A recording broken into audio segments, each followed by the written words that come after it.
Hello, ഇത് രാത്രിയിൽ കുറച്ച് പരിപാടിയാണേ. അടുത്ത ദിവസം രാവിലെ എണീക്കണം, ചോറ് വയ്ക്കണം. അതിനു വേണ്ടി തലേ ദിവസം രാത്രി കഞ്ഞിക്കുള്ള കലം കഴുകി വെള്ളമെടുത്ത് ഗ്യാസിൽ വെച്ച് വെള്ളം ചൂടാകുമ്പോൾ അരിയിട്ട് തിളപ്പിച്ച് റൈസ് കുക്കറിലേക്ക് മാറ്റി വെച്ചു.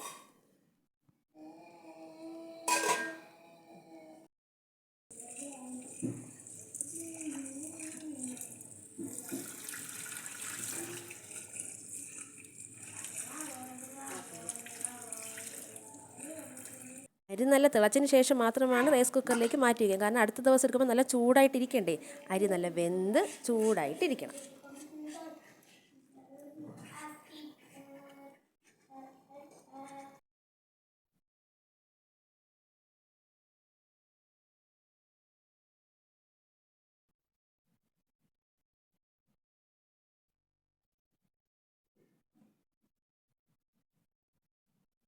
നമുക്കിവിടെ കടയിൽ നിന്ന് കിട്ടിയ അടുത്ത് വാളക്കരുവാടാണേ. വാളക്കരുവാട് അറുത്ത് കഴുകി വൃത്തിയാക്കി ഒരു പാത്രത്തിലേക്ക് ഫ്രിഡ്ജിൽ വയ്ക്കാം.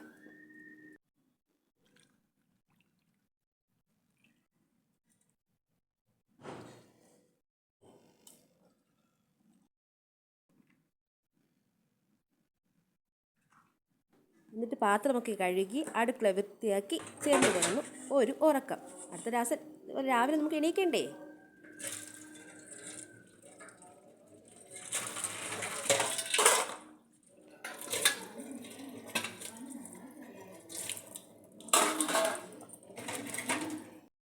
കൃത്യം 5:30 അലാറം കേട്ടു. ഉറക്കമുണർന്നു അടുക്കളയിലേക്ക് കയറി.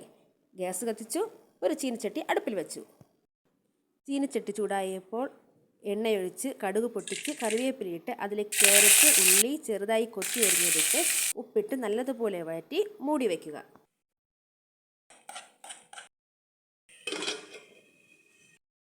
ഇതിനൊപ്പം തന്നെ ഞാൻ കടലക്കറിയും വയ്ക്കാൻ പോവുകയാണ്. ദോശയ്ക്കുള്ള കടലക്കറിയാണ് വയ്ക്കുന്നത്. അതിനൊരു കുക്കർ വച്ച് അതിൽ എണ്ണ ഒഴിച്ച് കടുകിട്ട് പൊട്ടിച്ച് കറിവേപ്പിലയിട്ട് ഉള്ളിയിട്ട് നല്ലതുപോലെ വഴറ്റി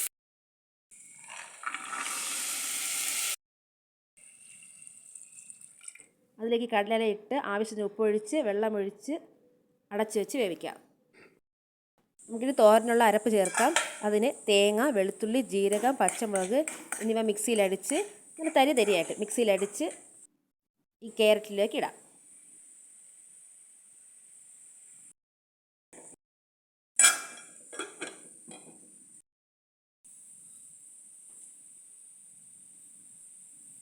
കുക്കറിൽ വിസിൽ കേൾക്കണവരെ നമുക്കൊന്ന് വെയിറ്റ് ചെയ്യാം.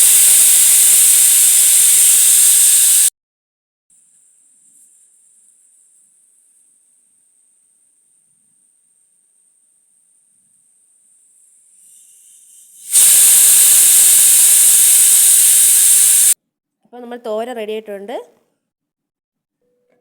തലേദിവസം അരിഞ്ഞ് വെച്ച വാളക്കരുവാട്, അതിലേക്ക് പുളി, പിന്നെ ചെറിയ തക്കാളി, പച്ച തക്കാളി അതിനെ അരിഞ്ഞ് അരപ്പ് കൂടെ ചേർക്കാം. അരപ്പിന് ആവശ്യമായ സാധനങ്ങൾ മുളക് പൊടി, മല്ലിപ്പൊടി, ഉലുവപ്പൊടി എന്നിവ മിക്സിയിൽ അടിച്ച് ചേർത്ത് ഇതിലേക്ക് ചേർക്കാം. കടല നമുക്കൊരു ചീനിച്ചട്ടിയിലേക്ക് മാറ്റി കടലക്കറി വയ്ക്കാം. അതിനാവശ്യമായ സാധനങ്ങൾ പച്ചമുളക്, മഞ്ഞൾപ്പൊടി, മസാല, മല്ലിപ്പൊടി, തേങ്ങ എന്നിവ മിക്സിയിലടിച്ച് നമുക്ക് ഈ തേങ്ങയിലിട്ട് ചേർക്കാം. ഇത് മഞ്ഞ കളറിലാണ് ഞാൻ ഉണ്ടാക്കുന്നത്. അതുകൊണ്ടാണ് നമ്മളിതിൽ പച്ചമുളക് കൂടുതൽ ചേർക്കുന്നത്. ഇല്ലെങ്കിൽ നമ്മൾ മുളക് പൊടി ചേർത്താൽ ഇത് ചുവന്ന നിറത്തിൽ കിട്ടും. റൈസ് കുക്കറിൽ നിന്ന് ചോറെടുത്ത് നമുക്ക് തോരാൻ വയ്ക്കാം. മീൻ നല്ല തിളയ്ക്കുന്നുണ്ട്. നമുക്കിതിന് കുറച്ചുകൂടെ വറ്റിച്ചെടുക്കാം. അതിനുശേഷം നമുക്ക് ദോശ ചുടാനുള്ള ദോശക്കല്ല് വയ്ക്കാം.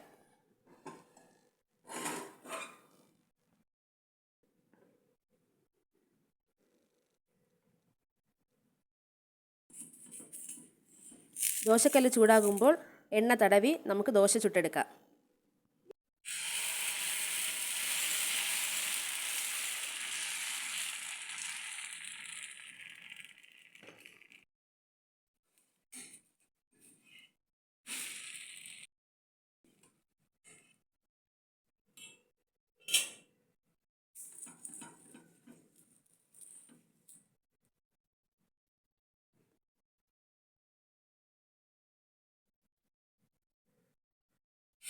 ഇന്ന് ദോശയും കടലക്കറി നല്ല കോമ്പിനേഷൻ അല്ലേ.